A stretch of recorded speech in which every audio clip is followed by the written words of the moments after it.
Sekarang ilaha atau ilahun artinya itu kan menurut beberapa ahli ulama bahasa itu beda-beda. Yang biasa kita wiridkan la ilaha illallah, la ilaha illallah, itu maknanya apa? Ada yang tahu? Ilahun artinya apa? La ilaha atau ilahun artinya apa?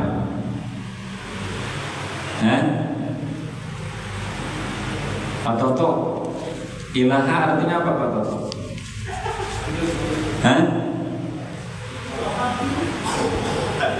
La ilaha illallah artinya apa?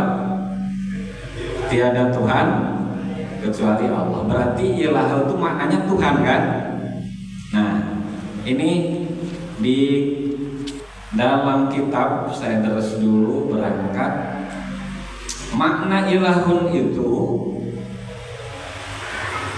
ada 3 tinjauan menurut ahli bahasa.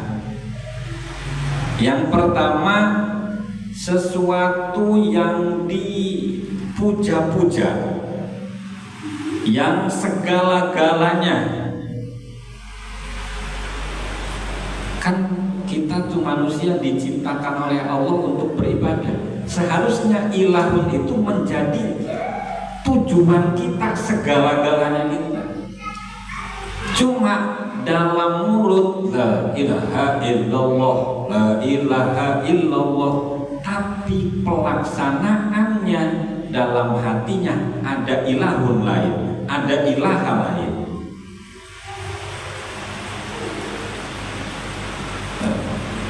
Ya.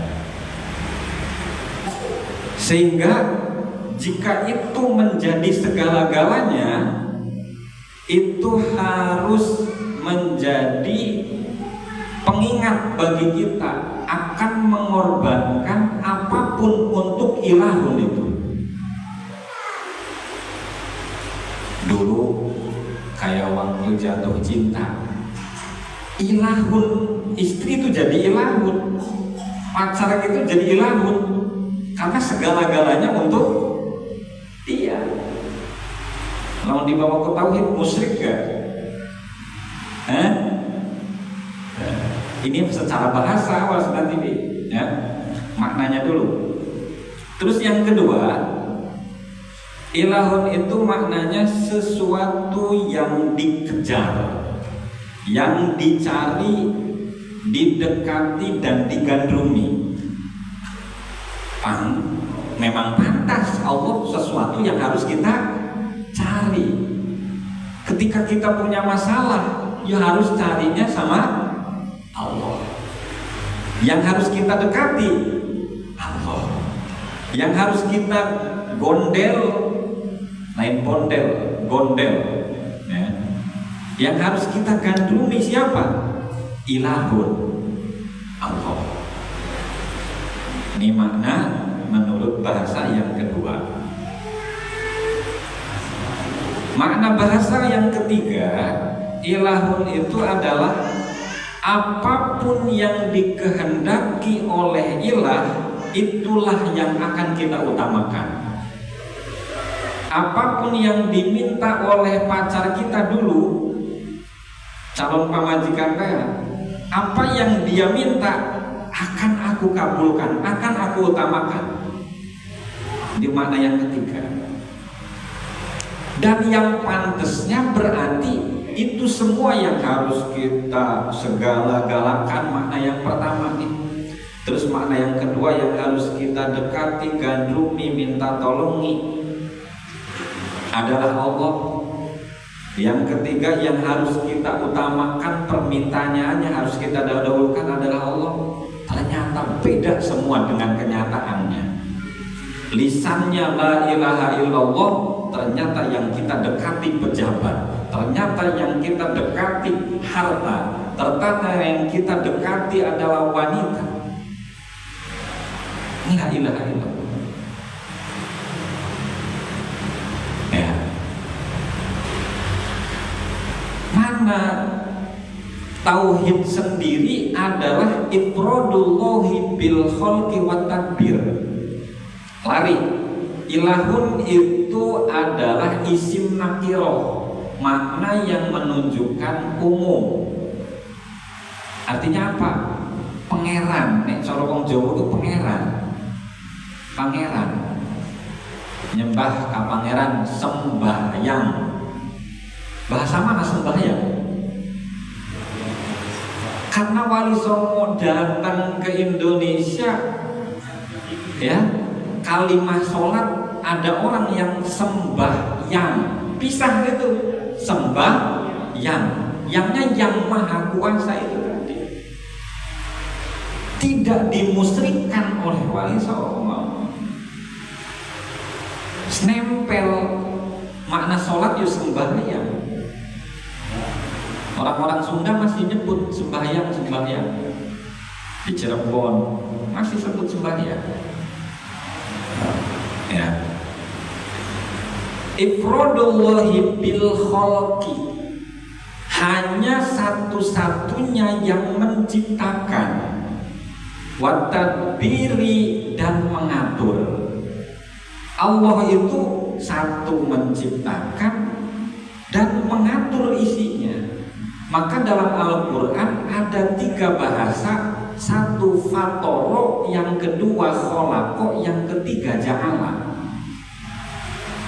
Nah ini kalau ngaji tauhid dicampur dengan pemahamannya, harus tafsirnya harus celentreh agar maknanya selesai. Ya, sama lughotnya harus dipahami. Kenapa? Kalau saya hanya menjelaskan tauhid, Allah itu maha menciptakan dan mengatur, ya sudah paham. Tapi kholako dipreteli, maknanya itu apa satu persatu. Tadbir itu maknanya apa?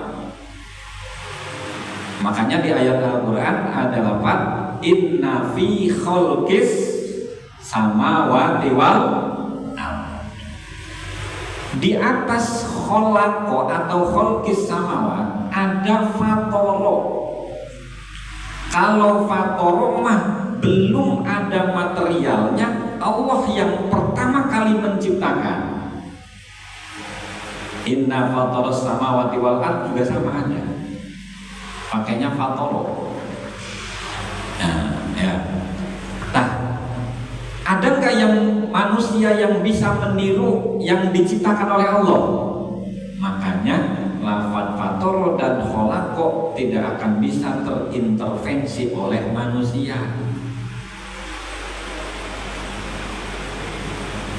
Tapi yang ketiga, kalau ja'ala, wa ja'ala sakinata mawaddata warahmah, atau wa ja'ala sam'a wal absara wal afidata la'allakum tashkurun.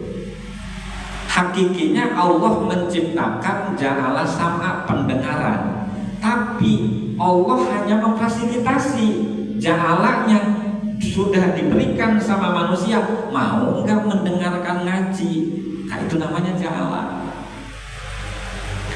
Wa ja'alal laila wan nahar, dimasukin waktu siang dan malam. Sama kita, siang untuk apa, malam untuk apa.